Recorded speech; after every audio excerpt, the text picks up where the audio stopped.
సాఫ్ట్వేర్లో కోడింగ్ అవసరం లేనటువంటి ఒక 7 జాబుల గురించి ఇప్పుడు మనం డిస్కస్ చేసుకుందాం. ఇప్పుడు చూడండి, ఫర్ ఎగ్జాంపుల్ మీరు ఒక కంపెనీలో జాయిన్ అయ్యారు అనుకుందాం. ఓకే, సో కంపెనీలో జాయిన్ అయిన వెంటనే మీకు ఒక జాయినింగ్ కిట్ ఇస్తారు. బ్యాగు, కప్పు ఇట్లాంటివన్నీ ఇస్తుంటారు అనమాట. కొన్ని కంపెనీస్ ఇస్తాయి, కొన్ని కంపెనీస్ ఇవ్వవు, అది వేరే విషయం. దాంతోపాటు ఒక ఇంపార్టెంట్ ఇస్తారనమాట. అదేంటి?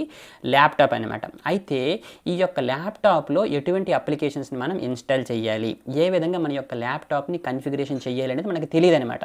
సో అందుకోసం ఒక టీం అనేది ఉంటుందన్నమాట. వాళ్ళని మనం ఏమంటాము అనుకోనంటే సిస్టమ్ అడ్మినిస్ట్రేటర్ అంటామన్నమాట. సో మన యొక్క సిస్టమ్ ఏదైతే మనకి ఇచ్చారో దాన్ని అడ్మినిస్ట్రేట్ వీళ్ళు చేస్తారనమాట. అందుకోసం వీళ్ళు ఏమంటారు అనుకోనంటే సిస్టమ్ అడ్మినిస్ట్రేటర్ అంటారనమాట. సో వీళ్ళు ఏం చేస్తారు అనుకోనంటే మన యొక్క ల్యాప్టాప్ని సెటప్ చేస్తారనమాట. అంటే ఎటువంటి అప్లికేషన్స్ని ఇన్స్టాల్ చేయాలి, వైఫైని ఏ విధంగా కనెక్ట్ చేయాలి, ఇవన్నీ మనకి సెటప్ చేసి ఇస్తారనమాట. వీళ్ళని మనం సిస్టమ్ అడ్మినిస్ట్రేటర్ అంటామన్నమాట. వీళ్ళని మనం ఏంటి అనుకోనంటే నెట్వర్క్ అడ్మినిస్ట్రేటర్ అనొచ్చు, కంప్యూటర్ సిస్టమ్ అడ్మినిస్ట్రేటర్ అనొచ్చు, కంప్యూటర్ సిస్టమ్ సపోర్ట్ అడ్మినిస్ట్రేటర్ కూడా అనొచ్చు అనమాట.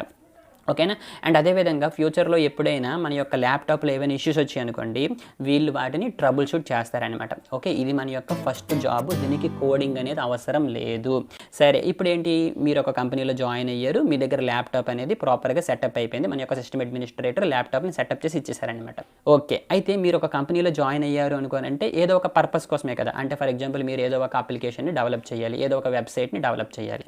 సరే, ఇప్పుడు ఫర్ ఎగ్జాంపుల్ మీ యొక్క మేనేజర్ వచ్చేసి మీకు ఒక అప్లికేషన్ని డెవలప్ చేయమని చెప్పారు అనుకుందాం. ఓకే, ఇప్పుడు నేను తీసుకుంటే, నా కేసే తీసుకుంటే నేను ఒక developer. Okay, so for example నాకు ఒక మొబైల్ అప్లికేషన్ డెవలప్ చేయమని చెప్పారు అనుకుందాం. ఓకే, ఫర్ ఎగ్జాంపుల్ ఇన్స్టాగ్రామ్ అనేటువంటి ఒక అప్లికేషన్ డెవలప్ చేయమన్నారు అని అనుకుందాం. ఓకే, అయితే ఇప్పుడు ఇన్స్టాగ్రామ్ మీరు చూసారనుకోండి. సో ఇన్స్టాగ్రామ్ మీరు చూస్తే పైన ఒక షేర్ బటన్ ఉంటుంది, ఈ చివరిలో ఒక ప్రొఫైల్ ఐకాన్ ఉంటుంది, అండ్ అదేవిధంగా మనము మన యొక్క ఇమేజెస్ని అప్లోడ్ చేయొచ్చు, వీడియోస్ని అప్లోడ్ చేయొచ్చు, ఇవన్నీ చేయొచ్చు కదా. సో ఇప్పుడు నాకు డైరెక్ట్గా మా మేనేజర్ వచ్చేసి ఇన్స్టాగ్రామ్ అప్లికేషన్ మీరు డెవలప్ చేయండి అని చెప్పిస్తే నేను డైరెక్ట్గా చేయలేను అనమాట. సో ఇది ఏ విధంగా ఉండాలి అనేది ఒకళ్ళు నాకు చెప్తారనమాట. అంటే ఈ యొక్క లేఅవుట్ అనేది ఎలాగే ఉండాలి, ఈ యొక్క బటన్ అనేది ఇక్కడ ఉండాలి, ఈ యొక్క లవ్ ఐకాన్ అనేది ఇక్కడ ఉండాలి. సో ఇవన్నీ నాకు ఒకళ్ళు చెప్తారనమాట. వాళ్ళని మనం ఏమంటాము అనుకోనంటే యూఐ లేదా యూఎక్స్ డిజైనర్స్ అంటారనమాట. యూఐ అంటే యూజర్ ఇంటర్ఫేస్, యూఎక్స్ అంటే యూజర్ ఎక్స్పీరియన్స్ అనమాట, ఎక్స్ అంటే ఎక్స్పీరియన్స్ అనమాట. సో వాళ్ళు ఏం చేస్తారు అనుకోనంటే మన యొక్క అప్లికేషన్ ఈ విధంగా ఉండాలి అనేది మనకి చూపిస్తారనమాట. అంటే మనకి ఆ యొక్క డిజైన్ మనకి వాళ్ళు ఇస్తారనమాట. ఓకే, సో వాళ్ళు కూడా కోడింగ్ అవసరం లేదనమాట. వాళ్ళకి కూడా కోడింగ్ అనేది అవసరం లేదనమాట. సో మరి వాళ్ళు ఏం చేస్తారు అనుకోనంటే కొన్ని టూల్స్ యూజ్ చేస్తారనమాట. కొన్ని సాఫ్ట్వేర్స్, అడోబీ XD అని, ఫిగ్మా అని, స్కెచ్ అని, ఇన్విజన్ అని చెప్పేసి ఇట్లా చాలా రకాలు ఉంటాయి అనమాట. ఎక్కువ మంది వచ్చేసి అడోబీ XD వాడతారనమాట. అండ్ వీళ్ళనే మనం యూఐ డిజైనర్ అనొచ్చు లేదా యూఎక్స్ డిజైనర్ అంటామన్నమాట. సో వీళ్ళకి కూడా ప్రోగ్రామింగ్ నాలెడ్జ్ అనేది అవసరం లేదనమాట. కాకపోతే ఏంటి అనుకోనంటే HTML అండ్ CSSలో కొంచెం టచ్ ఉండాలన్నమాట. అది ఆటోమేటిక్గా మీరు వన్స్ జాయిన్ అయిపోయిన తర్వాత అట్లా ఇట్లా సెర్చ్ చేస్తుంటే ఆటోమేటిక్గా మీకు వచ్చేస్తుంది అనమాట.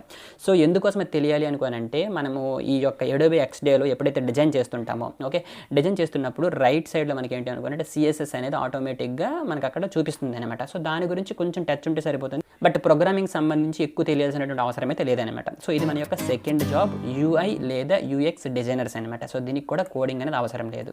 ఓకే, సరే, ఇప్పుడు ఏం జరుగుతుంది, ఆ విధంగా యూఐ లేదా యూఎక్స్ డిజైనర్ ఏదైతే డిజైన్ ఇచ్చాడో దాన్ని ఉపయోగించి యూఐ డెవలపర్ ఏం చేస్తాడు, డెవలప్ చేస్తాడనమాట. ఓకే, సో సరే డెవలప్ చేసేసారు.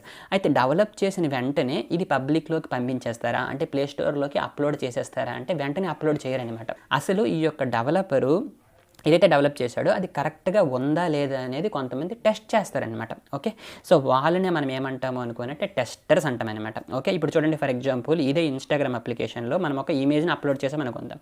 అయితే ఇప్పుడు ఆ యొక్క ఇమేజ్ మీద మనం డబల్ ట్యాప్ చేసామనుకోండి. సో 2 సార్లు ఇలా కొడితే ఏం జరుగుతుంది, మనకి లవ్ ఐకాన్ అనేది ఈ విధంగా బ్లింక్ అవుతుంది అనమాట.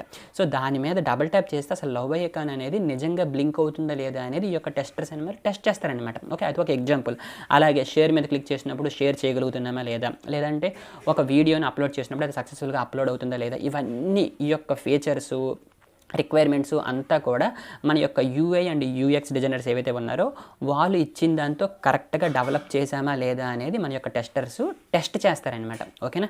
అయితే ఈ యొక్క టెస్టర్స్లో మనకి 2 ఉంటాయి అనమాట. ఒకటి వచ్చేసి మాన్యువల్ టెస్టర్స్ ఉంటారు, రెండోది వచ్చేసి ఆటోమేషన్ టెస్టర్స్ ఉంటారనమాట. ఓకే, మాన్యువల్ టెస్టర్స్ అంటే ఏంటి అనుకోనంటే డైరెక్ట్గా మన యొక్క అప్లికేషన్ని మనుషులే టెస్ట్ చేస్తారనమాట. అంటే ఏంటి అనుకుంటే ఫర్ ఎగ్జాంపుల్ నేను ఈ యొక్క ఇన్స్టాగ్రామ్ అప్లికేషన్ని డెవలప్ చేసేసాను కదా, ఇప్పుడు వీళ్ళు ఏం చేస్తారు అనుకోనంటే నా యొక్క అప్లికేషన్ తీసుకొని మనం ఏపీకే కానీ లేకపోతే ఐపీఏ ఫైలు మన మొబైల్లో ఇన్స్టాల్ చేసి వాళ్ళకి ఇస్తామన్నమాట. సో ఇచ్చిన తర్వాత వాళ్ళు ఏం చేస్తారు అనుకోనంటే ఆ యొక్క యూఐ అండ్ యూఎక్స్ డిజైన్ ఉంది కదా, దాన్ని పక్కన పెట్టుకొని అంతా కరెక్ట్గా ఉందా లేదా చెక్ చేస్తారనమాట. సో మనుషులే మొత్తం చెక్ చేస్తారనమాట. ఇక్కడ ప్రోగ్రామింగ్ ఏది ఉపయోగించారనమాట. సో వీళ్ళని మనం ఏమంటాం అనుకున్నట్టు మాన్యువల్ టెస్టర్ అంటాం అనమాట. సో మాన్యువల్ టెస్టర్ అనేది మన యొక్క థర్డ్ జాబ్ అనమాట. ఈ యొక్క మాన్యువల్ టెస్టర్ జాబ్లో కూడా అసలు ప్రోగ్రామింగ్ అనేది అవసరం లేదనమాట. సి కానీ జావా కానీ పైథాన్ కానీ ఎటువంటి ప్రోగ్రామింగ్ లాంగ్వేజెస్ కూడా అవసరం లేదు. కాకపోతే రెండోది చెప్పాను కదా ఆటోమేషన్ టెస్టర్స్ అనేది. సో ఈ యొక్క ఆటోమేషన్ టెస్టింగ్లో మనం కొన్ని స్క్రిప్ట్స్ అనేవి రాస్తామన్నమాట. అది పైథాన్ అవ్వచ్చు, లేదనుకోనంటే జావా అవ్వచ్చు, సెలీనియం, సిప్రస్ ఇటువంటి కొన్నిటిని ఉపయోగించి మనం కొన్ని స్క్రిప్ట్స్ రాస్తామన్నమాట. సో వాటికి ప్రోగ్రామింగ్ నాలెడ్జ్ అనేది కావాలి. సో ఆటోమేషన్ టెస్టర్స్కి అయితే ప్రోగ్రామింగ్ నాలెడ్జ్ కావాలి, కానీ మాన్యువల్ టెస్టర్స్కి అయితే మాత్రం ప్రోగ్రామింగ్ నాలెడ్జ్ అనేది అవసరం లేదనమాట. సో ఇది మన యొక్క థర్డ్ జాబ్. ఓకే, సో వీళ్ళని మనం ఏమంటాము అనుకోనంటే సాఫ్ట్వేర్ క్వాలిటీ టెస్టర్స్ అంటాము, లేదనుకోనంటే క్వాలిటీ ఇంజనీర్స్ అని కూడా అనొచ్చు అనమాట. ఓకే, అయితే వీళ్ళు ఎప్పుడైతే ఈ యొక్క అప్లికేషన్ని టెస్ట్ చేస్తారో కొన్ని దగ్గరలో వాళ్ళు మెన్షన్ చేయాలి కదా. అంటే ఒక ఇష్యూ ఫైండ్ చేశారనుకోండి, అది ఎక్కడ ఒక దగ్గర పెట్టాలి కదా, ఎందుకంటే అది డెవలపర్కి మళ్ళీ వీళ్ళు చెప్పాలి. సో అప్పుడు ఏం చేస్తారు అనుకుంటే ఎక్సెల్ షీట్లో కానీ లేదనుకుంటే వర్డ్ ప్యాడ్లో కానీ ఎక్కడ ఒక దగ్గర రాసుకుంటారు అనమాట. ఓకే, ఎక్సెల్ షీట్ ఉపయోగిస్తారు. అండ్ వాటితో పాటుగా కొంతమంది ఏంటి అనుకోవాలంటే కొన్ని టూల్స్ యూజ్ చేస్తారనమాట. బగ్జిల్లా కానీ లేదనుకోనంటే ఇప్పుడు జీరా బోర్డ్లో కూడా ఒక స్టోరీ ఉంటాయి అనమాట మాకు. ఓకే, ఆ యొక్క స్టోరీ కిందే వాళ్ళు మెన్షన్ చేయొచ్చు అనమాట. సో ఈ యొక్క ఇష్యూ నేను ఫైండ్ చేశానని చెప్పేసి. సో ఆ విధంగా చాలా రకాలు ఉంటాయి అనమాట. కాకపోతే వాటికి మనకి ప్రోగ్రామింగ్ నాలెడ్జ్ ఏమీ అవసరం లేదనమాట. ఓకేనా, సరే ఇప్పుడు మనకి ఏం జరిగింది, ఒక అప్లికేషన్ అనేది ప్రాపర్గా ఉందా లేదా అనేది టెస్టర్స్ టెస్ట్ చేస్తారనమాట. సరే, టెస్ట్ చేసిన తరువాత ఇప్పుడు ఏం జరుగుతుంది, ఈ యొక్క అప్లికేషన్ని ప్లే స్టోర్లో అప్లోడ్ చేసేస్తామన్నమాట. అంటే పబ్లిక్ మొత్తం దీనిని చూడొచ్చు. ఓకే, ఇప్పుడు అంతా బాగుందనుకోండి, అప్పుడు ఏం చేస్తారు, అందరూ కూడా ఈ యొక్క అప్లికేషన్ ఉపయోగిస్తారనమాట. ఇప్పుడు చూసుకుంటే ఇన్స్టాగ్రామ్ని ఆల్మోస్ట్ ప్రతిరోజు మిలియన్స్లో ఉపయోగిస్తుంటారనమాట. రోజు కొన్ని లక్షల్లోనే మిలియన్స్లో వీడియోస్, ఫొటోస్, కామెంట్స్, లైక్స్ ఇవన్నీ అప్లోడ్ అవుతుంటాయి అనమాట. అయితే ఇంత డేటా ఉంటుంది కదా, ఈ యొక్క డేటా అంతా ఎక్కడికి వెళ్తుంది, సర్వర్స్లోకి వెళ్తుంది అనమాట. అంటే డేటాబేస్లోకి వెళ్తుంది అనమాట. సరే, ఇక్కడి వరకు బాగానే ఉంది. మరి అంత డేటా ఉంది కదా, సో మరి అంత డేటా వాళ్ళ దగ్గర ఉన్నప్పుడు మన యొక్క అప్లికేషన్ ఏదైతే వాళ్ళు డిజైన్ చేశారో దానిని పెంచుకోవాలనుకున్నారనమాట వీళ్ళు. అంటే వాళ్ళ యొక్క బిజినెస్ని వీళ్ళు పెంచుకోవాలనుకున్నారనుకోండి, అప్పుడు ఏం చేస్తారనుకోనంటే ఈ యొక్క డేటా వాళ్ళ దగ్గర ఏదైతే ఉందో దానిని అనలైజ్ చేస్తారనమాట. అంటే ఏ యొక్క ఫీచర్ని యూజర్స్ ఎక్కువగా లైక్ చేస్తున్నారు. ఓకే, ఇప్పుడు ఈ యొక్క డబుల్ టచ్ ఫీచర్ ఉంది కదా, సో దానిని ఎక్కువ మంది లైక్ చేస్తున్నారా లేదా, ఇటువంటి స్టాటిస్టిక్స్ అన్నీ కూడా వాళ్ళు తెలుసుకుంటారనమాట. అంటే ఆ యొక్క డేటాని అనలైజ్ చేస్తారనమాట. అనలైజ్ చేయడం అంటే ఏంటి అనుకోనంటే ఆ యొక్క డేటాని మనం డేటా సెట్స్ అంటామన్నమాట. ఆ యొక్క డేటా సెట్స్ని తీసుకొని కొన్ని టూల్స్ ఉపయోగిస్తారనమాట. ఓకే, మ్యాట్ ల్యాబ్ అని చెప్పేసి, లేదంటే పవర్ బిఐ అని చెప్పేసి, లేకపోతే ఎక్సెల్ షీట్లో కూడా చేసుకోవచ్చు అనమాట. ఎక్సెల్ షీట్లో మనం VBA ఉపయోగించి చేసుకోవచ్చు అనమాట. సో ఇటువంటి గ్రాఫ్స్, లేదనుకోనంటే స్టాటిస్టిక్స్, బార్ గ్రాఫ్స్, లేదనుకోనంటే పై చార్ట్స్ ఇవన్నీ వేసి ఏం చేస్తారనుకోనంటే డేటాని అనలైజ్ చేస్తారనమాట. వాళ్ళని మనం ఏమంటాము అనుకోనంటే డేటా అనలిస్ట్ అంటామన్నమాట. ఇది మన యొక్క ఫోర్త్ జాబ్. ఇందులో కూడా కోడింగ్ అనేది అవసరం లేదనమాట. కాకపోతే వీళ్ళకి తెలియాల్సింది ఏంటి అనుకోనంటే Excel sheet, VBA, MATLAB and Power BI అనమాట. సో ఇందులో కొన్ని తెలిస్తే చాలన్నమాట. యాజ్ ఏ బిగినర్గా, ఫ్రెషర్గా అయితే ఎక్సెల్ షీట్లో కొంచెం నాలెడ్జ్ ఉంటే సరిపోతుంది అనమాట. ఓకేనా, సో వీళ్ళని మనం ఏమంటాం అనుకోనంటే డేటా స్పెషలిస్ట్ అని కూడా అంటామన్నమాట. ఓకే, డేటా అనలిస్ట్ అనొచ్చు, లేదనుకుంటే డేటా స్పెషలిస్ట్ అనొచ్చు అనమాట. ఓకే, సో ఇప్పుడు ఏం జరిగింది, మన యొక్క అప్లికేషన్ అనేది లైవ్లో ఉంది, అంటే అందరూ యూజ్ చేస్తున్నారు, డేటా వస్తుంది, దాన్ని మన యొక్క డేటా అనలిస్ట్ ఎవరైతే ఉన్నారో వాళ్ళు దాన్ని అనలైజ్ చేస్తున్నారు, మన యొక్క అప్లికేషన్ అనేది బాగా పెరుగుతుంది. సో అప్లికేషన్ అనేది ఎక్కువ మంది యూజ్ చేస్తున్నారు అనుకోనంటే మనకి ఫైనాన్స్ డబ్బులు అనేది ఎక్కువగా వస్తుంది అనమాట. అంతే కదా, సో డబ్బులు ఎక్కువగా వస్తున్నాయి. సో ఇటువంటి డబ్బులు వస్తున్నాయి, ట్రాన్సాక్షన్స్ ఎక్కువగా జరుగుతున్నాయి. సో కంపెనీకి సంబంధించినటువంటి ఈ యొక్క ఫైనాన్షియల్ ఇన్ఫర్మేషన్ని కొంతమంది ఏం చేస్తారు అనుకోనంటే ట్రాక్ చేస్తారనమాట. సో కొంతమంది ఆర్గనైజ్ చేస్తారనమాట. ఇందులో మనకి SAP అనేటువంటిది ఒకటి ఉంటుంది అనమాట. ఓకే, సో SAPలో మనకి FICO అనేటువంటి ఒక మాడ్యూల్ ఉంటుంది అనమాట. యాక్చువల్గా SAPలో చాలా రకాలు ఉంటాయి అనమాట. ఓకే, సో SAP డేటాబేస్ అని చెప్పేసి చాలా ఉంటాయి అనమాట. సో ఇందులో FICO అనేది ఒకటి ఉంటుంది అనమాట. సో FICO అంటే ఏంటి అనుకోనంటే finance and cost controlling module అనమాట. ఓకే, FI అంటే ఫినాన్స్ అండ్ CO అంటే కాస్ట్ కంట్రోలింగ్ అనమాట. ఓకేనా. సో ఇక్కడ మనకి ఎస్ఏపి అంటే ఏంటి అనుకోనంటే సిస్టమ్స్, అప్లికేషన్స్, ప్రొడక్ట్స్ అనమాట. ఓకేనా. సో ఇక్కడ మనకి ఏం జరుగుతుంది అనుకోనంటే మన యొక్క కంపెనీకి సంబంధించినటువంటి ఫినాన్షియల్ ఇన్ఫర్మేషన్ అనమాట. చాలా రకాలైనటువంటి ట్రాన్సాక్షన్స్ జరుగుతాయి కదా. సో వీటినన్నిటిని కూడా వీళ్ళు ఆర్గనైజ్ చేస్తారనమాట, అంటే మెయింటైన్ చేస్తారనమాట. ఓకే, ఇది చాలా ఇంపార్టెంట్ అనమాట. ఓకే, సో వీళ్ళని మనం ఏంటి అనుకోనంటే ఎస్ఏపి ఫికో డెవలపర్స్ అంటామన్నమాట. సో వీళ్ళు ఏంటి అనుకోనంటే కంపెనీకి సంబంధించినటువంటి ఫినాన్షియల్ ఇన్ఫర్మేషన్ని చెక్ చేస్తుంటారనమాట. అయితే ఈ యొక్క ఎస్ఏపి ఫికో అనేది అన్ని కంపెనీస్లో ఉండదన్నమాట. పెద్ద పెద్ద కంపెనీస్లో ఉపయోగిస్తుంటారు అనమాట. ఎందుకంటే చిన్న చిన్న స్టార్టప్ కంపెనీస్ ఈ యొక్క ఎస్ఏపిని యూజ్ చేయరనమాట. మేబీ ఇప్పుడైతే చాలా వరకు ఉపయోగించవచ్చు, ఒకప్పుడైతే యూజ్ చేసేవి కాదు. బట్ మేజర్ బిగ్ కంపెనీస్లో మాత్రం ఎస్ఏపి ఫికో డెవలపర్ అనేటువంటి పొజిషన్ అయితే ఉంటుంది.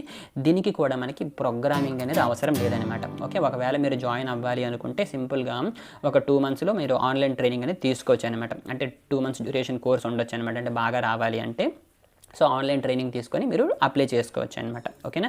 సరే, ఇప్పుడు అంత బాగుంది, మన యొక్క అప్లికేషన్ అనేది ప్రాపర్గా వర్క్ అవుతుంది, మనకు డబ్బులు వస్తున్నాయి, దాన్ని కూడా మేనేజ్ చేస్తున్నారు ఎవరు? ఎస్ఏపి ఫికో వాళ్ళు అనమాట. సరే, అంతా బాగుంది, కానీ ఏంటి అనుకోనంటే మన యొక్క అప్లికేషన్కి సంబంధించినటువంటి ఇన్ఫర్మేషన్ మొత్తం కూడా ఒక దగ్గర పెడుతుంటాం కదా. ఎక్కడ పెడుతుంటాము? అప్లికేషన్లో పెడుతుంటాము, లేదనుకున్నట్టే వెబ్సైట్స్లో పెడుతుంటాము. ఓకే, ఆ యొక్క వెబ్సైట్స్ మీరు చూసుకుంటే ప్రాపర్గా వాళ్ళు రాసుంటారనమాట. అది ఎవరు రాస్తారు అనుకోనంటే టెక్నికల్ రైటర్స్ రాస్తారనమాట. ఓకే, ఇది మన యొక్క 6th జాబ్ అనమాట. ఓకే, 6th జాబ్ ఏంటి అనుకోనంటే టెక్నికల్ రైటర్ అనమాట. సో వీళ్ళు ఏం చేస్తారు అనుకోనంటే ఇప్పుడు ఫర్ ఎగ్జాంపుల్ ఒక అప్లికేషన్ తీసుకుందాం. ఓకే, ఆ యొక్క అప్లికేషన్కి సంబంధించినటువంటి ఇన్ఫర్మేషన్ వెబ్సైట్లో పెట్టాలి, లేదంటే ఆ యొక్క అప్లికేషన్కి సంబంధించినటువంటి ప్రెజెంటేషన్ ఏవైనా క్లయింట్స్కి ప్రెజెంటేషన్ ఇవ్వాలి. ఓకే, ఏదైనా ఒక బిజినెస్ మనం చేయాలి, బిజినెస్ మీటింగ్లో దానికి సంబంధించినటువంటి ఇన్ఫర్మేషన్, దానికి సంబంధించినటువంటి కంటెంట్ని వాళ్ళు రాయాలన్నమాట. సో వాళ్ళని ఏమంటాం అనుకుంటే టెక్నికల్ రైటర్స్ అంటారనమాట. సో ఈ యొక్క టెక్నికల్ రైటర్ జాబ్కి కూడా ప్రోగ్రామింగ్ అనేది అవసరం లేదనమాట. కాకపోతే ఈ యొక్క టెక్నికల్ రైటర్స్కి కమ్యూనికేషన్ స్కిల్స్ అనేవి చాలా అంటే చాలా బాగుండాలి. అండ్ దాంతోపాటు ఇంకా రైటింగ్ స్కిల్స్ బాగుండాలన్నమాట. అంటే ప్రాపర్ ఇంగ్లీష్ అనేది వచ్చి ఉండాలన్నమాట. ఎందుకోసం అనుకోనంటే ఇప్పుడు ఏదైనా వెబ్సైట్ తీసి చదివారనుకోండి, చాలా రకాలైనటువంటి టెస్ట్ అనేది ఉంటుంది. సో టెక్స్ట్ అనేది ఉంటుంది కదా. సో ఇది రాసేది ఎవరు అనుకోనంటే మన యొక్క టెక్నికల్ రైటర్స్ అనమాట. ఓకే, సో వాళ్ళకి ఇంగ్లీష్ అనేది బాగా వచ్చింది అనుకోండి, వీళ్ళు ఫ్రీలాన్సింగ్లో కూడా టెక్నికల్ రైటర్గా అప్లై చేసుకోవచ్చు అనమాట. అంటే వేరేగా డబ్బులు అనేవి సంపాదించేసుకోవచ్చు అనమాట. ఓకేనా. సో టెక్నికల్ రైటర్ జాబ్కి కూడా మనకి ప్రోగ్రామింగ్ నాలెడ్జ్ అనేది అవసరం లేదనమాట. వీళ్ళనే మనం టెక్నికల్ కమ్యూనికేటర్స్ అని కూడా అనుకోవచ్చు అనమాట. ఓకేనా. కాకపోతే మీకు ముందే చెప్పాను కదా, సో వీళ్ళకి కమ్యూనికేషన్ స్కిల్స్ అండ్ అదేవిధంగా రైటింగ్ స్కిల్స్ అనేది రావాలన్నమాట. ఓకే, సో ఇది మన యొక్క 6th జాబ్ అనమాట. ఓకే, ఇప్పుడు మన యొక్క అప్లికేషన్ అనేది అందరూ యూస్ చేస్తున్నారు, వెబ్సైట్స్లో ప్రాపర్ కంటెంట్ మన యొక్క టెక్నికల్ రైటర్స్ అనేవాళ్ళు ఇచ్చారు, అంతా బాగుంది. కాకపోతే ఏం జరుగుతుంది అనుకోనంటే మనం ఈ విధంగా డిజైన్ చేసినటువంటి ఈ యొక్క వెబ్సైట్ అనేది టాప్లో రావడం లేదు. సో టాప్లో రావడం లేదు అనుకోనంటే ఇప్పుడు ఫర్ ఎగ్జాంపుల్ గూగుల్లో సెర్చ్ చేసామనుకోండి. సో గూగుల్లో సెర్చ్ చేస్తున్నప్పుడు మనది టాప్లో రావట్లేదు, ఎక్కడో డౌన్లో వస్తుంది అనుకోనంటే ఎక్కువ మంది యూజర్స్కి తెలియడం లేదనమాట. అంతే కదా. ఇప్పుడు గూగుల్ మనం ఏదైనా సెర్చ్ చేస్తున్నప్పుడు టాప్లో ఏదైతే ఉంటుందో దాన్నే మనం వేగంగా చెక్ చేస్తాం, అంతే కదా. సో మనం చేసినటువంటి వెబ్సైటు టాప్లో ఉండాలి అంటే ఏం చేస్తారు అనుకోనంటే మన యొక్క గూగుల్ సెర్చ్ ఇంజిన్ ఏదైతే ఉందో దానికి మన యొక్క అప్లికేషన్ ఉంది అని తెలియాలి. సో ఉంది అని తెలియాలి అంటే మన యొక్క అప్లికేషన్లో కొన్ని పదాలు మనం మెన్షన్ చేయాలన్నమాట. దాన్ని మనం ఏమంటాం అనుకోనంటే సెర్చ్ ఇంజిన్ ఆప్టిమైజేషన్ అంటామన్నమాట. ఎస్ఈఓ అంటే సెర్చ్ ఇంజిన్ ఆప్టిమైజేషన్ అనమాట. అంటే ఇప్పుడు ఫర్ ఎగ్జాంపుల్ గూగుల్లో for example Suresh techs Python అని కొట్టారనుకోండి. సో సురేష్ టెక్స్ పైథాన్ అని కొడితే టాప్లో వచ్చేస్తుంది. అలా కాకుండా సింపుల్గా పైథాన్ ఇన్ తెలుగు అని కొట్టారనుకోండి, సో కొన్ని వీడియోస్ మనకు వస్తాయి అనమాట. అందులో మన వీడియో అనేది ఎక్కడో థర్డ్లో ఉండొచ్చు, కొన్నిసార్లు ఫస్ట్లో ఉండొచ్చు, లేదంటే ఎక్కడో డౌన్లో ఉండొచ్చు అనమాట. సో మన వీడియో టాప్లో రావాలి అంటే మనం ఏం చేయాలనుకోనంటే ఆప్టిమైజేషన్ చేయాలన్నమాట. సో ఆప్టిమైజేషన్ ఎలా చేస్తాం అనుకోనంటే దానికి కొన్ని టెక్నిక్స్ అనేవి ఉంటాయి అనమాట. సో ఆ టెక్నిక్స్ని ఎవరు చేస్తారు అనుకోనంటే ఈ యొక్క ఎస్ఈఓ స్పెషలిస్ట్ చేస్తారనమాట. ఓకే, ఎస్ఈఓ స్పెషలిస్ట్స్ అంటారనమాట. సో ఎస్ఈఓ అంటే సెర్చ్ ఇంజిన్ ఆప్టిమైజేషన్స్ అనమాట. ఓకే, సో వాళ్ళు ఏం చేస్తారు అనుకోనంటే టెస్ట్ చేయడము, అనలైజ్ చేయడము, ఈ యొక్క వెబ్సైట్స్లో కొన్ని కీవర్డ్స్ని ఉపయోగిస్తారనమాట. కీవర్డ్స్ లేదనుకునే ట్యాగ్స్, రకరకాలైనటువంటి ఆప్టిమైజేషన్ టెక్నిక్స్ని వాళ్ళు ఫాలో అవుతారనమాట. ఓకే, సో ఇది మన యొక్క 7th జాబు. ఇందులో కూడా మనకి ప్రోగ్రామింగ్ అనేది అవసరం లేదనమాట. ప్రోగ్రామింగ్ నాలెడ్జ్ అనేది అవసరం లేదు. ఓకే, సో ఇప్పటి వరకు మనం డిస్కస్ చేసుకున్నటువంటి ఈ యొక్క 7 జాబ్లు కూడా ట్రెండింగ్లో ఉన్నాయన్నమాట. సో ఇవి కాకుండా చాలా జాబ్లకు కూడా ప్రోగ్రామింగ్ నాలెడ్జ్ అనేది అవసరం లేదు. కాకపోతే వాటన్నిటి గురించి నేను డిస్కస్ చేయలేదు. ఎందుకోసం అనుకోనంటే అవి ట్రెండింగ్లో ఉండొచ్చు, ఉండకపోవచ్చు అనమాట. కాకపోతే ఇప్పుడు మనం డిస్కస్ చేసుకున్నటువంటి ఈ యొక్క 7 జాబ్లు కూడా ఆల్మోస్ట్ ప్రతి కంపెనీలో కూడా ఉంటాయి అనమాట. ఓకే, సో ఫస్ట్ ఏంటి అనుకోనంటే సిస్టమ్ అడ్మినిస్ట్రేటర్, తర్వాత వచ్చేసి యూఐ లేదా యూఎక్స్ డిజైనర్, ఆ తర్వాత వచ్చేసి మాన్యువల్ టెస్టర్ టెస్టర్స్, ఆ తర్వాత వచ్చేసి డేటా అనలిస్ట్, తర్వాత వచ్చేసి ఎస్ఏపీలో ఫికో అనేటువంటి ఒక మాడ్యూల్ ఉంటుంది అనమాట. సో ఎస్ఏపీ ఫికో డెవలపర్, ఆ తర్వాత వచ్చేసి టెక్నికల్ రైటర్ అండ్ ఫైనల్గా ఎస్సీఓ స్పెషలిస్ట్ అనమాట. ఓకే, సో ఇవి కాకుండా ఇంకేమైనా మీకు తెలిసినట్లయితే కామెంట్ బాక్స్లో అడగండి. అండ్ అది కాకుండా మీకు ఇంకేమైనా డౌట్స్ ఉన్నాయనుకోండి, అది కూడా మీరు కామెంట్ బాక్స్లో అడగచ్చు. ఆ యొక్క కామెంట్కి ఎక్కువ లైక్లు కనుక వచ్చినట్లయితే వాటికి సంబంధించినటువంటి సెపరేట్ వీడియో నేను చేస్తానన్నమాట. ఓకేనా? Thank you all, good bye.